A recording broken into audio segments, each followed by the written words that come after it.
Right then, guys, hello there, and welcome to another one of our Q&As. I'm just glancing through a few questions here. There's some really good ones, actually. There's quite a few, which we'll come to as we go along. You've got some there, Jack, I see. Do you want to kick the I can queue start off. Yeah, Barry Wamsley, I think I'm pronouncing that right. Is it difficult to have TV cameras around the business day to day? Personally, I don't think they're any bother at all, are they? We got on from a really good start.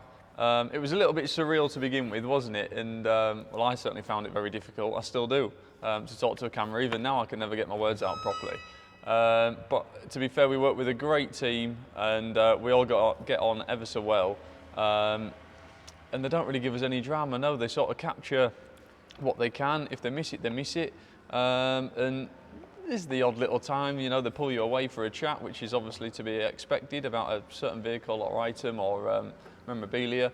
But no, 99% of the time they're no bother, are they really? You don't know they're there, really? No, you tend to forget they are there. Who was that? Was that Barry? Barry, yeah, that was Barry. I think the reason behind that, Barry, is because we just get on. We just do whatever we've got to do, and it's up to them to try and capture it, which obviously they do most of the time. There's a lot they miss. It's not their fault at all.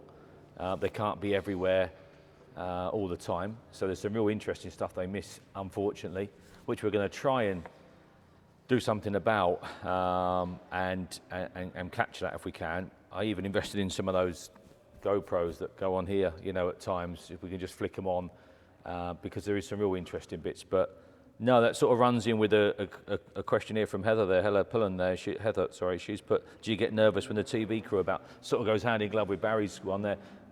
No, we don't, Heather, no, we really don't.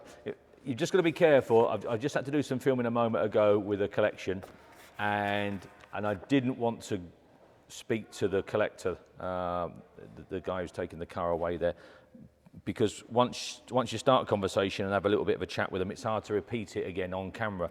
So I said, I'm not being rude. I said, but I'm no actor, so I'll wait until we're outside and then I'll start chatting with you, which is exactly what I did. So I waited until we were outside there and cameras were rolling, and it's like, I know, Ian, Tony, how we do.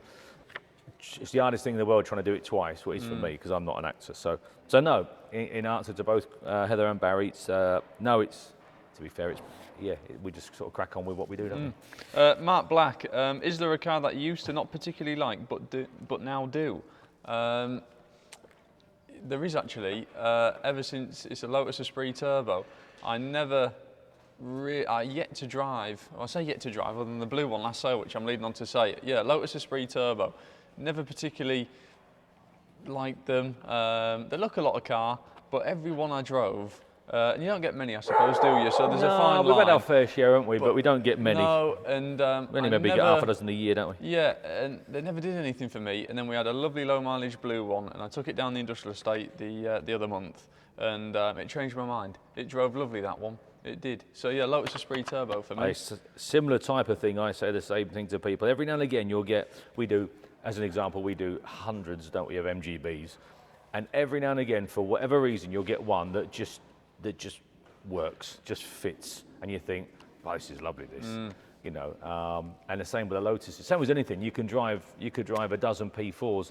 One, probably the one you're not expecting, will drive lovely. You think, I could go out on this on Sunday. I could live with this. I remember you coming back in that Lotus saying, I could go out on this. They never I like did this. a thing for me. I drove that blue one, and that changed my mind. Yeah, no, I really liked that. Where should we go? What's the furthest? Mark here. Mark McGewan there. What's the furthest you've travelled to collect a car? Me personally, not into Europe or anything. I think me personally, it'll either be the top of Scotland, down in Devon, or across the water into Ireland. That's about as far as I've been. I haven't been any further than that. Any more distance than that, and we get the contractors to do it, Mark, guys that are backwards and forwards on a regular basis. They know the ferries, they know the timetables, they know the drill. It's just easier to get them lads. They're over, boom, boom, boom, all the time. So that's what we do with that one. Robin Nichols, who is your favourite F1/rally driver of all time? Elliot Payne, he was in yesterday. Elliot Payne, yeah. Elliot Payne, to be fair, yeah, he's invited me to go down next week. It's got to be you, Elliot, and you're in yesterday, I know, so yeah. Yeah, Mr. Payne probably on the old rally driver side of it. He's doing very well, he's the lad, and he came to collect a couple of bits yesterday actually, and he's invited me to go down on a bit of a test day with him and hopefully try and show me the ropes a little bit. And all the girls yesterday after he left, I think they'd all fallen in love with him actually. Oh, did they? Yeah. They all said, "Oh, isn't he lovely? Isn't he lovely? Oh, there you go, yeah. Elliot. Yeah, in all seriousness, F1, I don't really follow F1. No, I don't. I could go down the stereotypical Lewis Hamilton route, but to be fair, truthfully, I don't follow it enough to. I don't mind watching it. If it's on, I'll watch a little bit. I'm the same. If it's on, I'll watch it. If I don't. My life doesn't say, "Oh, hang on, I've got to be there at 2 to watch it." No, but after watching The Drive to Survive on Netflix, that changed my mind a bit. That was very good. I've seen a few series of that. So F1 wise, I won't be able to answer. I'm not into it enough. But yeah, rally driver, Mr. Payne, or it's got to be McRae, hasn't it? Colin McRae. Yeah, he's for me anyway. Growing up, it was always Colin McRae and Nicky Grist, really, wasn't it? Yeah. I mean, there's plenty more I could go on, but yeah, for me, McRae. Yeah. Yeah. Closely followed by Elliot. Closely followed by Elliot Payne. Yeah. He'll be capped. He's in the same sentence with Elliot. Yeah. There you go. Then we've got Nathan here. What cars did you all learn to drive in? Oh, right. Well, I learnt to drive. I taught myself in a Fiorino van. Did you? Yeah. Oh, is that when Nan was in the showroom window and you shot your past? Nan had a little red Fiorino van for whatever reason, and I'd only be, I don't know, 8, 9, maybe something like that. And I said to her one night, she was waiting for your granddad to come back from an auction down in London, and we were back at work, and she was in the office because your Nan used to work in the office, and we were all waiting. We always used to go back after school and work anyway. It's just what we did. And I just remember, and I said to your Nan, I said, "Can I have the keys for your car?" And she obviously thought I was getting something out of it, and I was like, "Yeah." And I'd been watching and studying what you do. It's true, and then no one taught me, and I just got the keys. I thought, right, I'll watch what you do, blah, blah, blah. And then whatever, 10 minutes later, I'm driving past the office window, and she came out. Whoa! I said, "It's all right, it's all right." And then she let me then carry on driving up and down for half an hour. And don't tell your dad. Don't tell your dad. Anyway, Dad come back, and Nan said, "You better tell your dad." So I showed him, and that was it really. So I sort of taught myself in a Fiat Reno van. Yeah. What did you?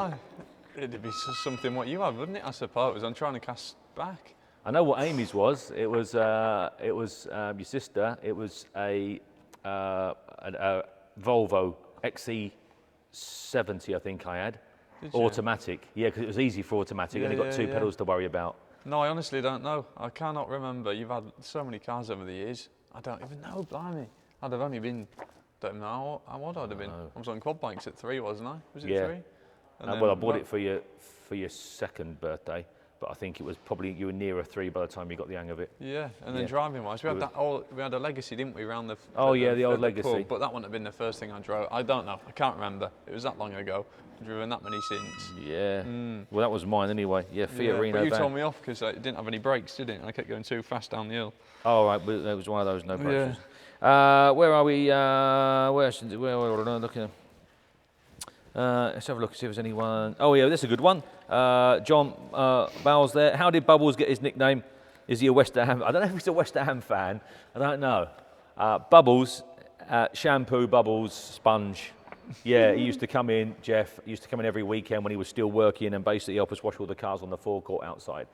And obviously he got a bucket with a load of Bubbles and a sponge in to do so. So next thing I know, someone labelled in Bubbles and it's sort of stuck really. Yeah, stuck, yeah. Yeah. Stuck. Oliver King, is there a car that you haven't had through the auction yet that you'd like to see? I think we're running out of cars to auction nearly, aren't we? Other than the an Audi Quattro in rally trim for me to buy. Audi Quattro S1 for you. If there's anyone with a Rally 2 Fiesta as well for me, with a low reserve, that'd sort it out, yeah. But, no reserve or low reserve? No reserve, even better, yeah. Anyway, we better wrap it up, guys. Thanks for listening. Thanks for watching, guys. Thanks ever so much. Catch you later.